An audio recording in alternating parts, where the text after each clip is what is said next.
Hi friends, ఎలా ఉన్నారు అందరూ? ఎలా చదువుతున్నారు? హౌస్ వైఫ్స్ ఎలా చదువుతున్నారు? ఏంటక్క ఎప్పుడు చూసినా చదువు చదువు చదువు చదువు అంటుంటా ఉంటారు. ఏం చేస్తాం చెప్పండి. ఓకే, నెక్స్ట్ వీడియోలో ఇంకేదైనా టాపిక్ గురించి మాట్లాడదాము. మ్మ్, ఓకే, చదువుతున్నారా లేదా? చదవకపోతే ఎలా అండి?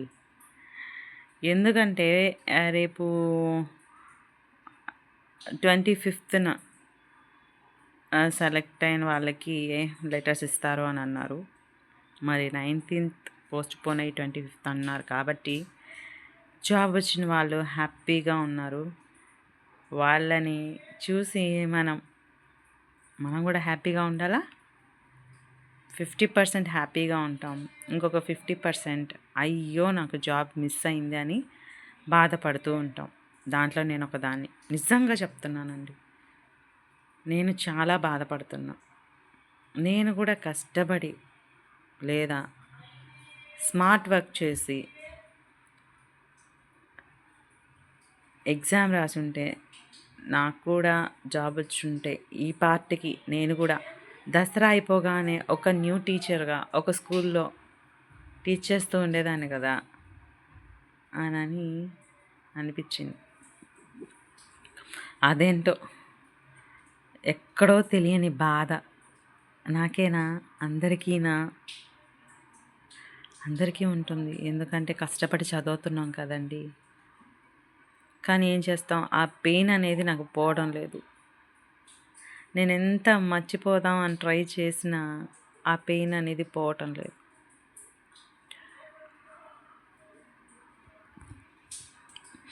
ఇంకా నేను ఆ పెయిన్ని ఎలా చేస్తానో మళ్ళీ బుక్స్ తీసి చదువుతున్నాను. అన్నట్టు మీకు ఒక విషయం చెప్పడం మర్చిపోయాను. నేనైతే ఒక కొత్త డెసిషన్ తీసుకున్నాను. మరి అది కరెక్టో కాదో మీరే చెప్పాలి. ఏంటక్క, ఏంది, ఏం చేస్తున్నావు, ఏంటి ఆ డెసిషన్ అని అంటే, మీకు నా ప్రీవియస్ వీడియోస్ కానీ ఫాలో అయ్యి ఉంటే మీకు తెలిసి ఉంటుంది. నేను గ్రూప్స్కి కూడా ఆల్రెడీ కోచింగ్ తీసుకొని ఉన్నాను, ప్రిపేర్ అయ్యి ఉన్నాను అని. నిన్న నైట్ నేను చదువుతున్నాను. నైట్ 11:30 అలా అయిందనమాట. అంటే వీడియోస్ చూస్తున్నప్పుడు గ్రూప్ 2 నోటిఫికేషన్కి ప్రిపేర్ అవ్వమని కింద ఒక యూట్యూబ్ ఛానల్ స్ట్రాటజీస్ అయితే ఇవన్నీ చెప్తున్నారు. సరే అయితే ఏంటి అని ఊరికే విన్నాను. అంటే ఆల్రెడీ ఇచ్చిన నోటిఫికేషన్ కేసు నడుస్తుంది, అది ఇంకా కంప్లీట్ కాలేదు. మళ్ళీ ఏంటి కొత్తగా గ్రూప్ 2కి చదివేది అని అనుకుంటూ ఉన్నాను. కానీ ఏంటంటే దాని గురించి ఆలోచిస్తూ ఉంటే ముందొచ్చే నోటిఫికేషన్లు ఆగిపోతాయి. కాబట్టి ఇప్పటి నుంచి దానికి కూడా ప్రిపేర్ అవుతూ ఉంటే నోటిఫికేషన్ వచ్చే టైంకి మీకు సిలబస్ అనేది కొంచెం కంప్లీట్ అవుతుంది కదా అని ఈ మాటలన్నీ విన్న తర్వాత నాకైతే బుర్ర తిరిగిపోయింది. ఎందుకంటారా? అంటే మనం దానికి కూడా డిగ్రీతో జాబ్స్ కాబట్టి గ్రూప్ 2వి ఎగ్జిక్యూటివ్ పోస్టులు, నాన్ ఎగ్జిక్యూటివ్ పోస్టులు. ఈ డిఎస్సి కోసం మనం దాదాపు 5-6 ఇయర్స్ వేస్ట్ చేసాం. నెక్స్ట్ ఇయర్ డిఎస్సి అంటున్నారు. మరి ఉంటుందో ఉండదో, పోస్టులు ఉంటాయో, డిఎస్సి అయినంత మాత్రాన పోస్టులు ఉంటాయి అని గ్యారంటీ కూడా లేదు. ఇవన్నీ ఆలోచించి టెట్కి ప్రిపేర్ అవ్వాలా, డిఎస్సికి ప్రిపేర్ అవ్వాలా, లేదు సీటెట్కి ప్రిపేర్ అవ్వాలా, లేదా కొత్తగా ఒక ఆలోచన వచ్చింది కదా గ్రూప్స్కి ప్రిపేర్ అవ్వాలా, దేనికి ప్రిపేర్ అవ్వాలి అని నైట్ అంతా బుర్ర బద్దలు కొట్టుకున్నా. గ్రూప్స్కి ప్రిపేర్ అవ్వాలి అని అంటే దాదాపు ఒక 1 ఇయర్ దాని మీదే కూర్చోవాలి.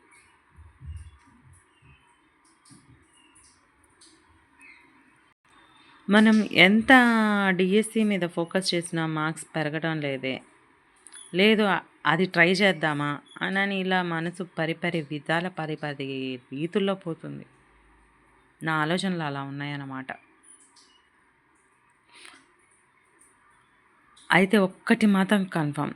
ఈ 2 ఇయర్స్‌లో ఏందక్క 2 ఇయర్స్ అంటున్నావు? అంటే అప్పటికి ఎలా ఉంటుందో ఏమో మనకు తెలీదు గదా!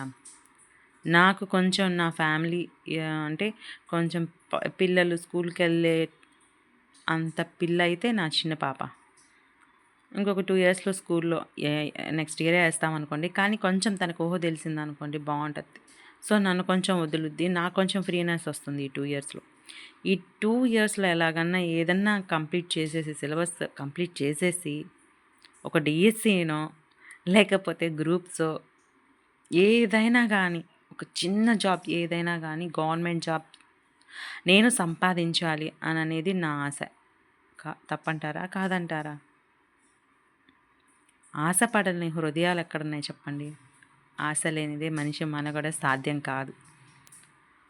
అందుకే ఎలాగైనా ఈ బాధని అసలు నిజంగా ఏందో తెలియని బాధ డీఎస్సీ మిస్ అయింది. అసలెప్పుడు లేదండి. లాస్ట్ టైం డీఎస్సీకి ఇంత బాధపడలేదు నేనైతే.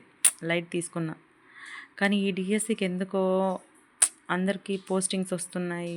వాళ్ళు జాబ్‌లో జాయిన్ అవుతున్నారు అని తెలిస్తేనే ఈ ఆలోచన వస్తేనే చాలు నాకు తల తిరిగిపోతుంది.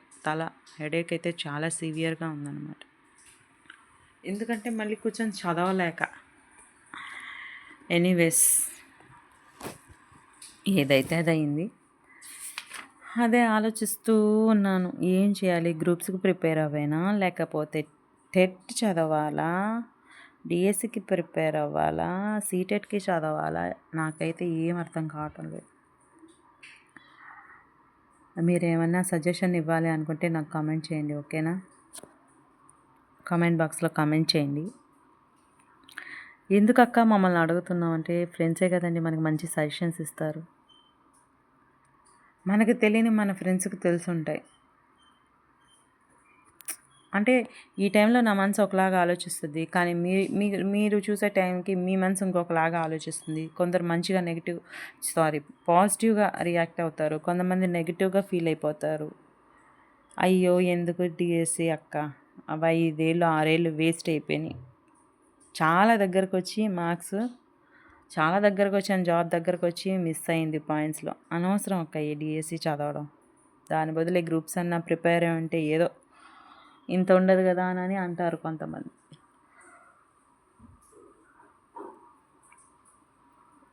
ఎప్పుడు కూడా ఒకటి గుర్తుపెట్టుకోండి. లైఫ్ మనకి పరీక్షలు పెడుతూనే ఉంటుంది. ప్రతిరోజు ఒక యుద్ధమే మనం చేసేది. నిన్ను ఒక మనిషిగా గుర్తించాలి అని అంటే నువ్వు తప్పకుండా ఏదో ఒకటి సాధించాలి. నువ్వు చదివినంత మాత్రాన నువ్వు ఎవ్వరూ పట్టించుకోరు.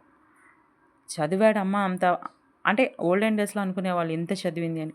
కానీ ఇప్పుడేంటి నువ్వు ఒక జాబ్ సంపాదించావా నువ్వు గ్రేట్. నువ్వు జాబ్ సంపాదించకపోతే నువ్వు ఇంక దేనికి పనికిరావు అననే సమాజంలో మనం ఉన్నాం. ఒక హౌస్ వైఫ్‌గా ఇంత చదివి ఎందుకు అంత చదివింది పీజీలు చేసింది. చివరికి ఏం చేస్తుంది? ఇంట్లో కూర్చొని వంట చేస్తుంది పిల్లలకి, హస్బెండ్‌కి అని. ఇలాంటి మాటలు వింటూ మన లైఫ్‌ని మనం ఇంకా డిప్రెషన్‌లోకి వెళ్ళిపోతాం ఇలాంటి మాటలు విన్నప్పుడు. కానీ మనలాగా మోటివేట్ చేసేవాళ్ళు ఒకరుండాలి. మన ఫ్రెండ్ మనల్ని మోటివేట్ చేస్తుంది. అంటే కాలేజీకి వెళ్ళే వాళ్ళకైతే పర్లేదు. ఫ్రెండ్స్ ఉంటారు కాబట్టి వాళ్ళు షేర్ చేసుకుంటారు వాళ్ళ పెయిన్. కానీ ఇంట్లో ఉండే హౌస్ వైఫ్స్‌కి ఎవరు చెప్తారు? ఇలాగే ఏదైనా యూట్యూబ్ ఛానల్ ఓపెన్ చేసినప్పుడు లేదా నాలాంటి వాళ్ళు ఇంకెవరి లాంటి వాళ్ళో సో వాళ్ళ మాటలు విని మనం ఇన్స్పైర్ అయ్యి చదివేదానికి ముందుకెళ్తాం. ఏంటో ఈరోజు నాకైతే ఏం చెప్పాలో కూడా అర్థం కావట్లేదు. అలా ఉందన్నమాట మైండ్. ఈ మాటలు మీతో పంచుకుంటే నాకు కొంచెం బాధ తగ్గుతుంది కదా అని మీతో షేర్ చేసుకుంటున్నాను. ఎనీవేస్ ఏదైనా తప్పులుంటే ఐఎమ్ సో సారీ. ఒకటి మాత్రం గుర్తుపెట్టుకోండి. టైంని వేస్ట్ చేసుకోవద్దు. ఓపిక ఉంటే పేషెన్స్ అనేది చాలా ఇంపార్టెంట్. ఆ పేషెన్స్ ఉంటే మళ్ళీ నీ ప్రిపరేషన్‌ని స్టార్ట్ చేయి. దేవుడు చూస్తూ ఉంటాడు. నీకు తప్పకుండా నీ కష్టానికి తగ్గ ఫలితాన్ని దేవుడిస్తాడు. అందరికి ఇవ్వాలని హార్ట్‌ఫుల్‌గా కోరుకుంటున్నాను. Thank you. బాయ్.